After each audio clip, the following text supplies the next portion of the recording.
الحمد لله رب العالمين والصلاة والسلام على سيد المرسلين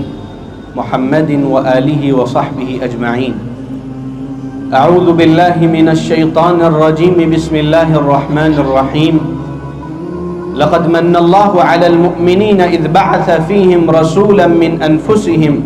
يتلو عليهم آياته ويزكيهم ويعلمهم الكتاب والحكمة وَإِن كَانُوا مِن قَبْلُ لَفِي ضَلَالٍ مُبِينٍ. صدق اللہ العظیم. میرے محترم بزرگوں اور دینی ایمانی بھائیوں،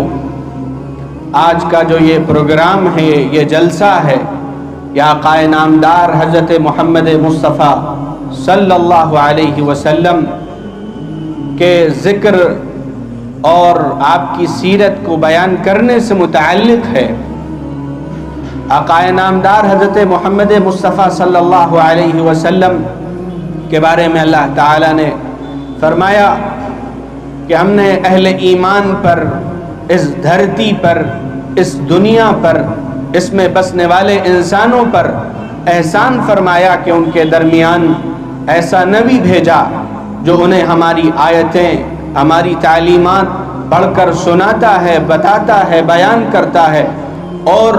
ان کے نفوس کا تزکیہ کرتا ہے، ان کی درستی کرتا ہے، ان کی اصلاح کرتا ہے، انہیں پاک کرتا ہے، صاف کرتا ہے اور انہیں حکمت کی باتیں سکھاتا ہے، سمجھداری کی باتیں سکھاتا ہے، علم کی بات سکھاتا ہے، حکمت کے خزانے انہیں دیتا ہے. آقا نامدار حضرت محمد مصطفیٰ صلی اللہ علیہ وسلم کی ذات گرامی اتنی اعلیٰ ہے، اتنی بلند ہے کہ قرآن مجید خود آقا نامدار کی سیرت کو بیان کرتا ہے. اور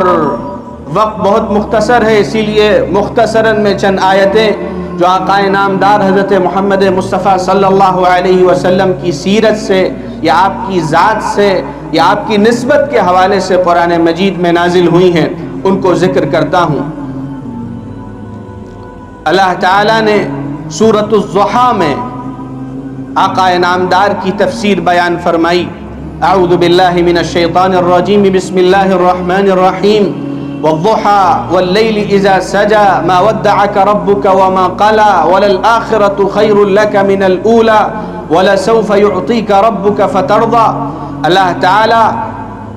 چاش کے وقت کی بھی قسم کھاتا ہے اور آقا نامدار کے پرنور چہرے کی بھی قسم کھاتا ہے اور رات کی سیاہی کی بھی قسم کھاتا ہے اور آقا نامدار کی زلفوں کی بھی قسم کھاتا ہے اور یہ بیان کرتا ہے کہ اے نبی، آپ مایوس مت ہوئیے گا، آپ پریشان مت ہوئیے گا، آپ کو آپ کے رب نے چھوڑا نہیں ہے،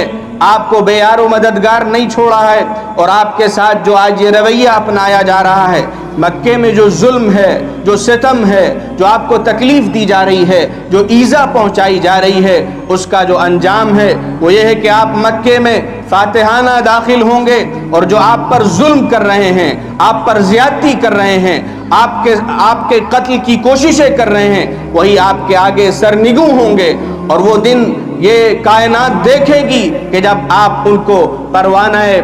حریت اور آزادی کا پروانہ انہیں عطا کر رہے ہوں گے کہ اذهبوا فانتم الطلقاء لا تثریب علیکم اليوم، کہ تم نے ہمیں ستایا بھی، تم نے ہمیں تکلیف دی، تم نے ہمیں ایذا دی، تم نے ہمیں عبادتوں سے روکا، نمازوں سے روکا، خدا کا نام لینے سے روکا، لیکن یاد رکھو ہم انصاف والے ہیں، ہم جو ہے اس خدا کا نام لینے والے ہیں جو ظلم نہیں سکھاتا ہے، جو زیادتی نہیں سکھاتا ہے، جو کسی کو تکلیف اور ایذا پہنچانے کا سبب نہیں دیتا ہے، بلکہ جو امن و امان کی بات کرتا ہے، جو سلامتی کی بات کرتا ہے، معافی کی بات کرتا ہے، لوگوں کے ساتھ رحم دلی کی بات کرتا ہے. جاؤ، ہم نے تمہیں چھوڑا، تمہیں آزاد کیا، تم دنیا کی زندگی گزارو، عیش کے ساتھ رہو، آج تم پر کوئی گرفت نہیں ہوگی. وَلَسَوْفَ يُعْطِيكَ رَبُّكَ فَتَرْضَى. اور اللہ تعالیٰ نے حضور پاک صلی اللہ علیہ وسلم کو جو نوازا ہے، اتنا نوازا کہ فرمایا کہ آپ راضی بھی ہو جائیں گے کہ مکہ بھی آپ کو عطا فرمایا، مدینہ بھی عطا فرمایا اور آس ارد گرد کے جو بھی شہر تھے، یہاں تک کہ ملک شام ہو یا یمن ہو یا مصر ہو یا عراق ہو، سب آقا نامدار حضرت محمد مصطفیٰ صلی اللہ علیہ وسلم کی جھولی میں آ گئے. آپ کے اصحاب جنہوں نے آپ کے پیغام کو جو آپ کے پیغام کو لے کر پھرے، ان کے ذریعے اور ان کی محنتوں کے ذریعے، ان کی کوششوں کے ذریعے سارا عالم اسلام کی جھولی میں آ کے گرا۔ اور نبی صلی اللہ علیہ وسلم سے بھی فرمایا گیا کہ آپ کو ہم نے جو نعمتوں سے نوازا ہے اس کا خیال رکھیے گا، اس کا پاس رکھیے گا، آپ یتیموں کا خیال رکھیے گا،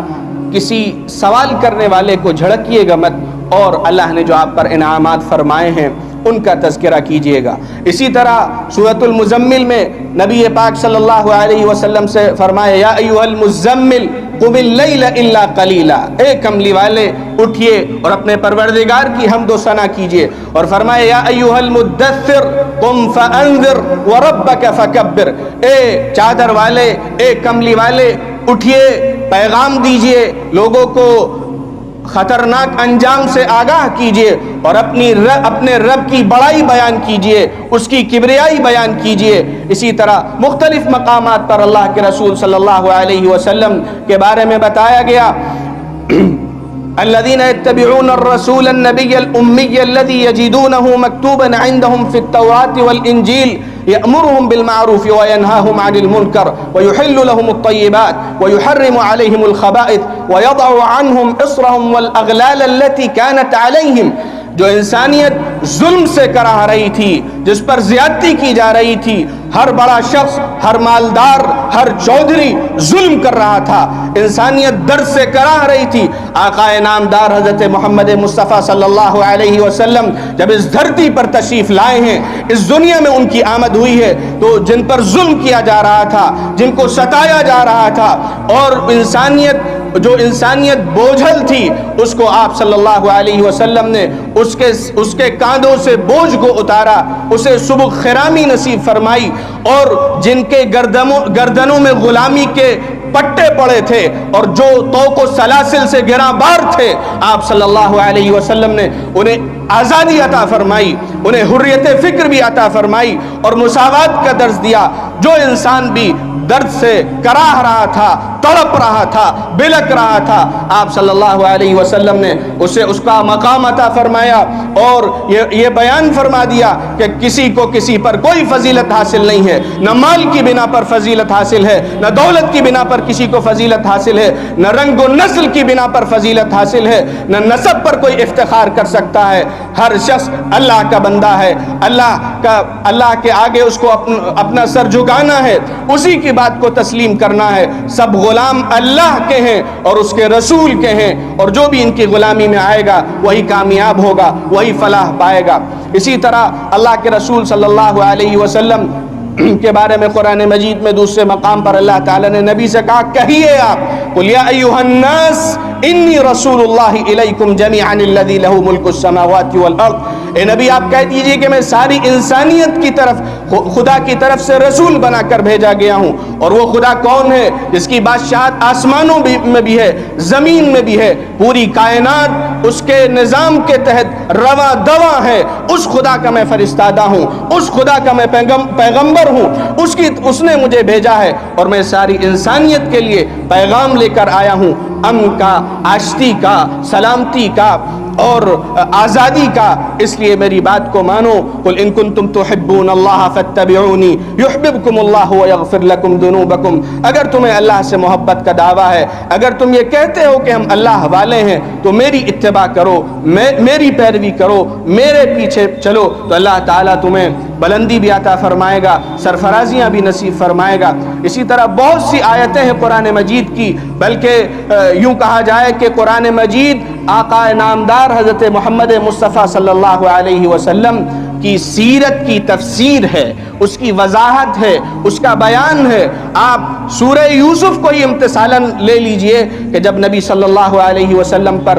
جو ظلم ہو رہا تھا مکے میں، اور اپنے پرائے سب زیادتیاں کر رہے تھے، تو نبی کو حضرت یوسف کا قصہ ان کی تسکین قلب کے لیے، ان کی تسکین خاطر کے لیے سنایا گیا، کہ ہم آپ کو سنا رہے ہیں کہ جیسے یوسف پر ان کے بھائیوں نے، ان کے گھر والوں نے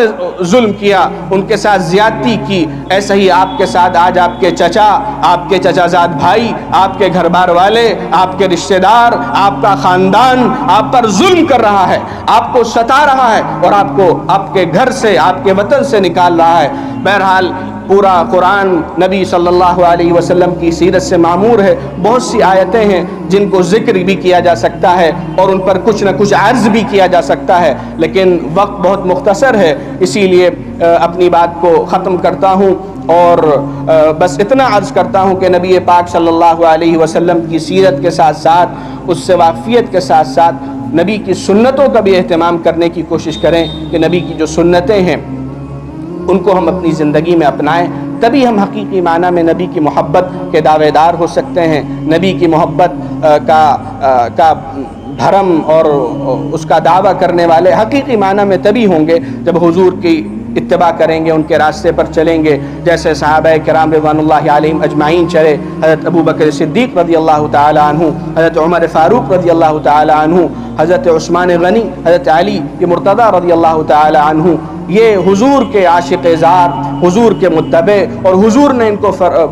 ان کے بارے میں فرمایا کہ یہی ہیں جن کی تمہیں پیروی کرنی ہے، یہی ہیں جن کے پیچھے تمہیں چلنا ہے، یہ مقتدا ہیں، یہ پیشوا ہیں، یہ رہبر ہیں، یہ امام ہیں، ان کے راستے پر چلو گے تو ہدایت کے راستے پر چلو گے، یہ میری سنت پر اور میرے طریقے پر ہی چلتے رہیں گے۔ اس کے بعد جو دور آئے گا وہ مجھ سے مختلف ہوگا، میرے طریقے سے مختلف ہوگا، میری سنت سے مختلف ہوگا، اس لیے اگر تمہیں پیروی کرنی ہے تو ابو بکر کی کرو، عمر کی کرو، عثمان کی کرو، علی کی کرو۔ شاعر نے کہا تھا کہ پروانے کو چراغ ہے، بلبل کو پھول بس، صدیق کے لیے ہے خدا کا رسول بس۔